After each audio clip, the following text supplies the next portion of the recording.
ان کا دروازہ شیخ امین کے لیے نہیں ہے، سب کے لیے کھلا ہوا ہے۔ وہ سب کے ایک نظر سے دیکھتے ہیں۔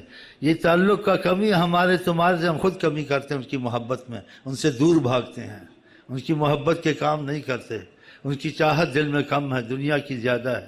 میں سگے دہر ہوں، مجھ کو اپنا بنا دو۔ تو سنیں گے، کچھ احساس پیدا ہوگا، ان سے رابطہ کریں گے۔ اب رابطہ آپ سوچیں گے 14 سال سو ہوں گے، وفات بعد 2 سال۔ آقا جی کو 1 منٹ بھی نہیں ہوا ہے، قانون موت کا پورا ہوا ہے۔ ان کے لیے دن نہیں گنے جاتے، مردے کے لیے گنے جاتے ہیں۔ وہ حیات النبی ہیں، وہ قبر میں جواب دیتے ہیں۔ آپ جائیں السلام، آپ نے کہا رد اللہ علیہ روحی، میری روح میرے پاس ہے، کوئی آتا ہے سلام کا جواب دیتا ہوں۔ اور جو اہل محبت ہیں سلام کا جواب سنتے ہیں، اور آپ کو بیٹھا ہوا بھی دیکھتے ہیں۔ فرشتوں کو آتے ہوئے دیکھ، 70,000 فرشتہ روز آتا ہے السلام علیکم کے لیے، السلام علیکم۔ بہت بڑی سرکار، جس کو سرکار کہیں، سرکار ہی سرکار ہے۔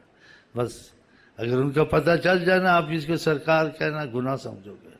کسی کو عالی جناب کہنا گناہ سمجھو گے کہ عالی جناب میں کوئی بات ہونی چاہیے، وہ بات ان میں ہی نہیں ہے جو بات حضرت محمد مصطفیٰ میں ہے۔ ہاں جی، سبحان اللہ۔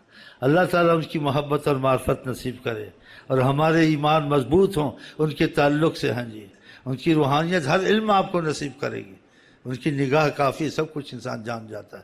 پڑھنے پڑھانے کی زیادہ ضرورت نہیں پڑتی ہے، جب تعلق پیدا ہو جائے سمجھیں خود ہی آ جاتی ہیں۔ جیسے کسی پر طریقت پہ کرم تھا، اس نے کہا کہ کوئی کتابیں اٹھاؤں میں دیکھوں مولانا مسئلہ عالموں نے کیا لکھا ہے، تو محبت والا تھا، تو کہتے حجابات ہٹے آقا جی نظر آئے۔ کہا کتابوں کی الجھن میں مت پڑھو، خود سمجھ میں آ جائے گی، جب ہم سے جڑے ہوئے ہو سب پتہ چل جائے گا۔ تو اللہ کرے ہمارے آپ کے تعلق اور محبت والا معاملہ آقا جی سے ہو جائے۔ تو یہ نعتیں سنتے ہیں، احساس پیدا ہوتا ہے، اس میں آقا کی تعریف، آقا کی صفت، آقا کے معجزات کا ذکر، ہاں جی، اور درود شریف کا پڑھنا، یہ سب تعلق پیدا کرتا ہے۔ تو خدا کرے ہمارے دلوں میں ایسا اثر آ جائے، محروم نہ ہو جائے۔ ہاں